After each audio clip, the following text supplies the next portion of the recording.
cutleries. He had how Papa Adeboye lost a scholarship due to that. Won a scholarship to the UK, and then they gave them food. They told them we are inviting you for a tea dinner. So he comes and they served tea.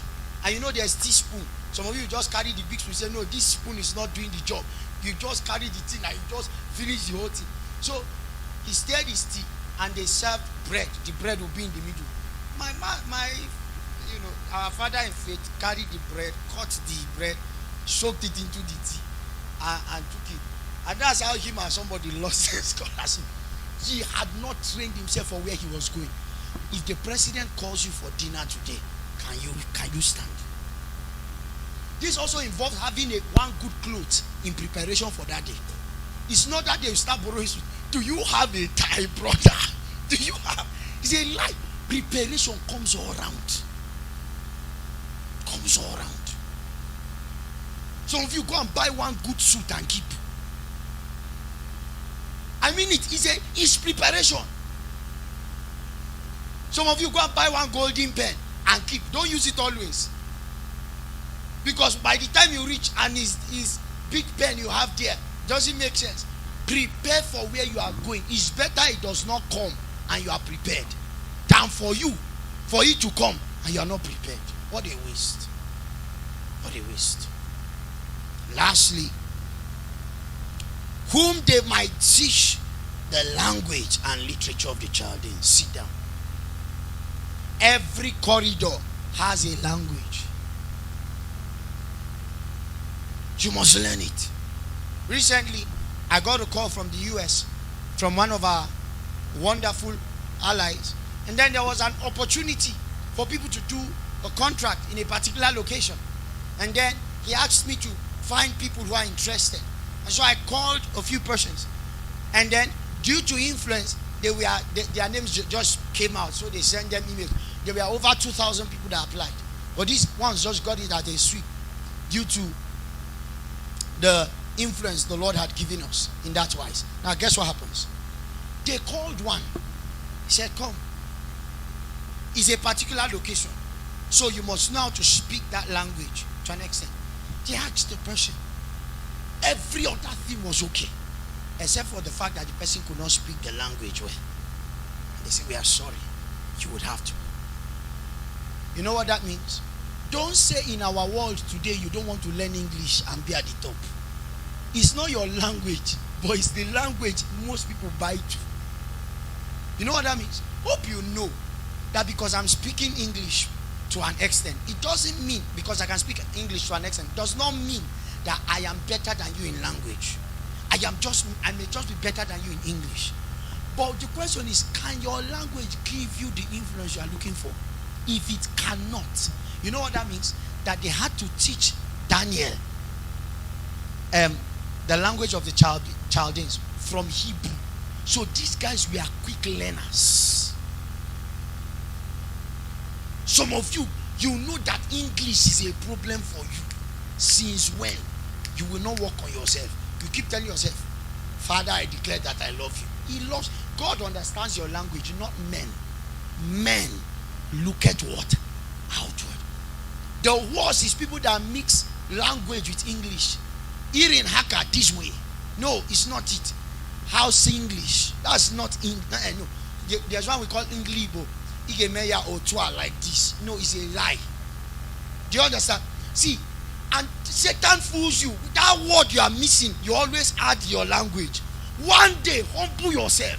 Check the dictionary or ask somebody, what do I say?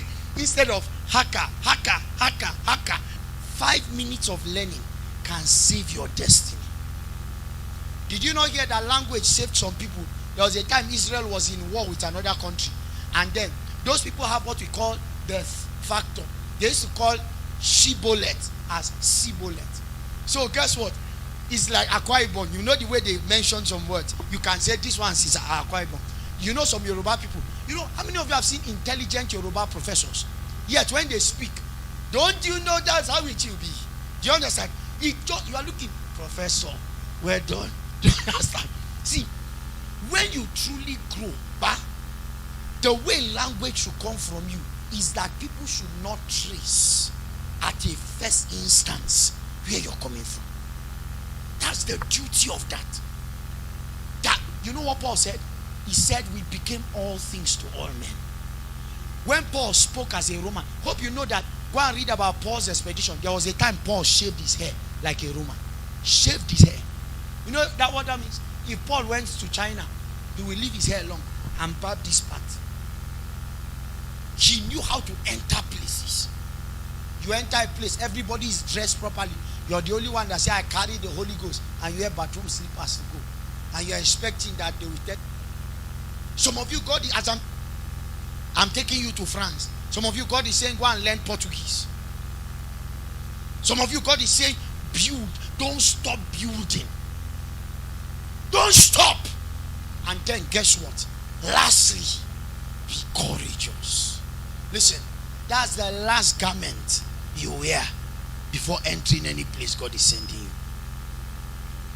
Courageous. Even a man who does not know, when he enters with courage, he's assumed to know. I've entered places I should not enter just by the way I just looked. I remember one time we were going to go to, I think, an event or something, and then they kept on saying it was, yes, we are at a program, and then I dressed well, but I looked at the pastors in that program and I said, no, these ones are special pastors. I went out, and because I would come a bit late due to distance, I would sit at their back. Then one day, one of my friends comes and said, but they wrote pastors here, not special pastors. So we went, we sat down there.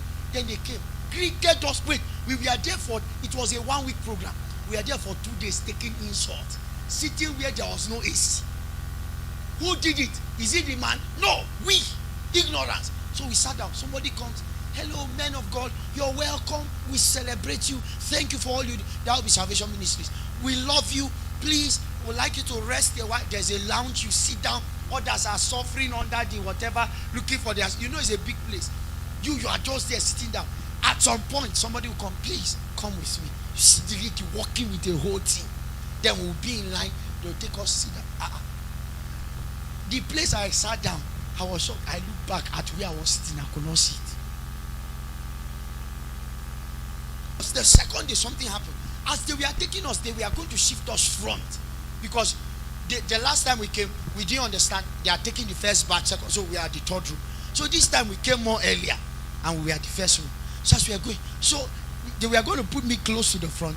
And then I started pushing the other man of God behind me. I went, the man talked to me. He said, come. Are you a man of God indeed? I said, yes. He said, where's your boldness? See, it's as if somebody removed a veil from my eyes. He said, the people you are seeing here, it was when I sat down. I looked at the people. It's not as if they were more dressed than I was.